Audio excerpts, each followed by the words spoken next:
Арбаңыздар, урматтуу кыргызстандыктар. Мен бүгүн Олжобай Шакир, коопсуздук кызматынын төрагасы урматсыз Камчыбек Ташиевке атайын билдирүү жасоону туура көрдүм.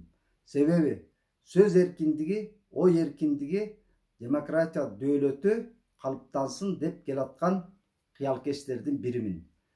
Ал киши маалыматтык жыйын өткөргөн сайын журналисттерге опузалаган мүнөзүн көргөзүп, чындыктын тили менен сүйлөгөндөрдүн тилин сууруп алам деген мындай бандиттик замашкасын көргөзүп, бирөөнүн тили эле ал үчүн эмне талаада өсүп турган куурай бекен жулуп алып эле ыргытыбийгидей анда сопкуту болот.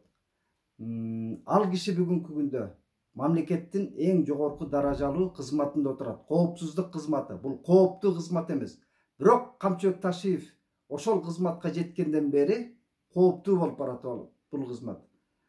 Илгерки НКВД, КГБ кабинетинде отурганын ал өзүн Чыңгызхан сезбесин. Ал бийлик бул түбөлүктүү колуна буйруган так эмес. Анын өзүнүн баласын тайраңдатып башкара албай аткан Камчыбек Ташиев элди тыйып, элди опузалап, элди коркутуу менен бул азыркы бийликке аброй алып келбейт.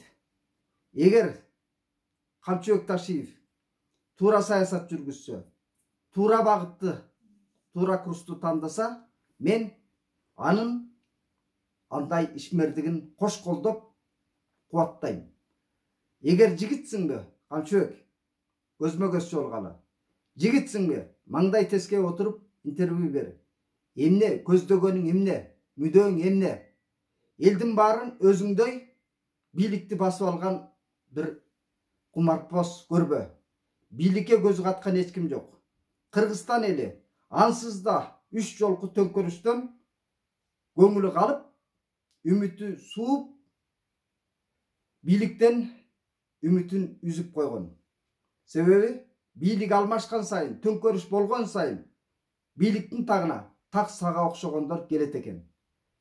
Мамлекеттүүлүк деген ал опурталдуу башкаруу. Силердин бүгүнкүдөй коркутуп, үркүтүү менен башкарабыз дегениңер. Жаман айгыр өз үйрүнө тап дейт. Кыйынсыңбы? Чек арага барып, ошол жактын жаңжалын чеч. Бирок Кыргызстан ушул тар жол тайгак кечүүдө турганда, сен Германияга бир эмес 3 жол барып келдиң. Биринде Баткенде жаңжал чыгып атканда, балаңдын туулган күнүгө бир себеп менен барып келдиң. Эми Орхан Инандыдан кийин дагы Германиядан келдиң, кайра журналисттерге баягыдай опулдаган колхоздун башкармасындай мүнөзүңдү көргөздүң. Бул Кыргызстанга эч качан аброй алып келбейт. Азыркы бийликке дагы аброй алып келбейт. Садыр Жапаров экөөң үчүн бул жеке фирмага эмес. Силер жана силердин тегереңерде команда ошол элдин эсебинен актынаныңарды таап жеп атасыңар. Айлыгыңарды, минип жүргөн машинаңарды баарын кыбыр эткениңердин баары элдин эсебинен. Силер элге кызмат кылгыла. Элди коркутуп үркүтпөй. Эл силердин колуңарга түшкөн бир барымтадагы бечаралар эмес.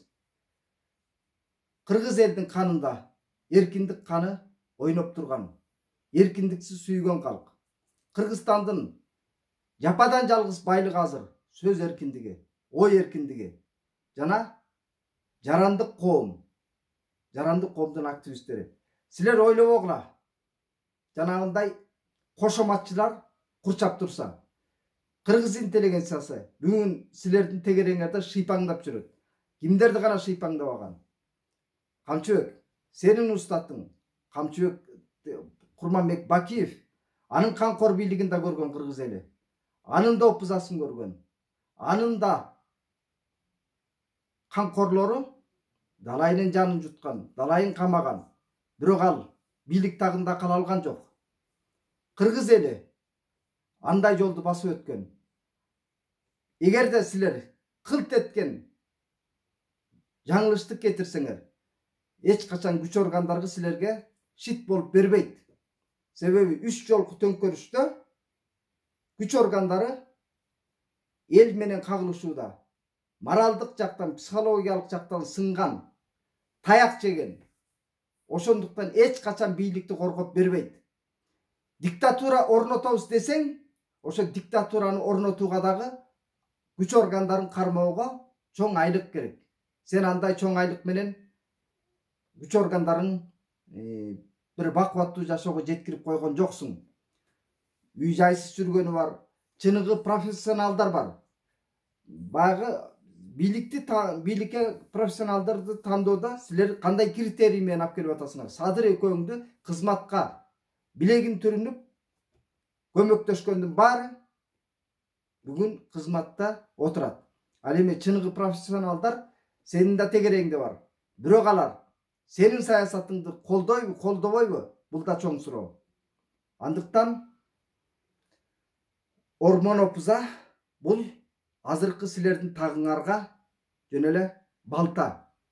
Өзүңөрдүн бийлик мөөнөтүңөрдү кыскартып албагыла. Силер өзүңөргө өзүңөр провокация жасап атасыңар. Төңкөрүш жасай турган маана эч кимде жок. Себеби элдин үмүтү эбак сууган. Төңкөрүш бул эч качан караламан калкка жакшылык алып келбейт. Сага окшоп элдин баары эле бийликтен көз катып турган жок. Ак үйдү Чыңгызхан болуп басып алам дегендеги көксөң суу элек билали. Андыктан жигит болсоң маңдай теске жолгалы, интервью бер. Кандай пейил куюң бар түшүнүшөлү. Андыктан кыргыз элине сенин бандиттик мындай кабак кашыңдын, бандиттик бир мүнөзүңдүн кереги жок. Аны менен элдин жүрөгүн окото албайсың. Элдин кайратын майыштыра албайсың. Мүмкүн менин өмүрүмө коркунуч жаратарсың, же камап коем деп угроза кыларсың, коркутарсың. Бирок андан кыргыз эли жер карап калбайт. Кыргыз элинин канында эркиндик ойноп турган калк экенин унутпа. Эмесе, урматтуу көрүүчүлөр, ушул бийликти туура жолго салабыз десек, эл дайыма бийликтен талап кылып турууга укугу бар. Ал баш мыйзамда да көрсөтүлгөн. Кыргызстандын жараны бийликке кул эмес. Кыргызстандын ар бир жараны бийликке чындыктын тили менен сүйлөп, кошомат кылбай, болгон реалдуу чындыкты жеткирип турсак гана бийликке кош колдоп жардам берген болобуз. Садыр Жапаров менен Камчыбек Ташиев ойлобосун. Кошомат кылгандар гана бүгүн бизди туура жолго, туура багытка салып атат деп. Андыктан Садырга да, Камчыбекке дагы айтарым ушул. Эгер кыргыз көчүн оң жолго салып кетебиз десеңер, элди бөлүп жарган троллдоруңар менен, фанаттарыңар менен, ошондой эле чоң муштум баягы спорт чөйрөсүнүн адамдар менен коркутуп үркүтөбүз деп ойлобогула. Прогрессивдүү күчтөр андан башка атаандаштыкты каалайт. Саясий атаандаштык, саясий маданиятты көргөзгүлө, интеллигиңерди көргөзгүлө, муштумуңарды, Ормон Опузаңарды көргөзүп, Кыргызстанды башкара албайсыңар. Урматтуу көрүүчүлөр, сөзүмдүн аягында айтарым, бул видеону бөлүшүп коюңуздар, түбүнө пикириңиздерди жазыңыздар, сөгөсүздөрбү, алкайсыздарбы, кандай болбосун биз ачык коом түптөшүбүз керек. Биз бийликтен коркпой, үркпөй, бийлик менен жарандык коом, жарандык активисттер ымара табышканда гана, ымара табышканда десе таптакыр эле бир багытта, туура эмес багытта кетип барасак, ошол малда ээрчип алуу эмес. Бийликтин туура эмес кадамдарын көзүн айталы, ачык айталы. Ачык коом түптөсөк гана биз Кыргызстанды келечектүү кубаттуу өлкөгө айландыра алабыз. Барыңыздарга бейпил түн, тынччылык каалайм. Чек арабызда бейпилдик болсун, эч бир үйдөн көз жаш чыкпасын, өлкөбүздөн от тутанбасын. Согуш отун ошентип биз дипломатиялык жол менен гана өчүрүп, коңшу элдер менен ынтымактуу жашагандай жыргалдуу жашоого жетели.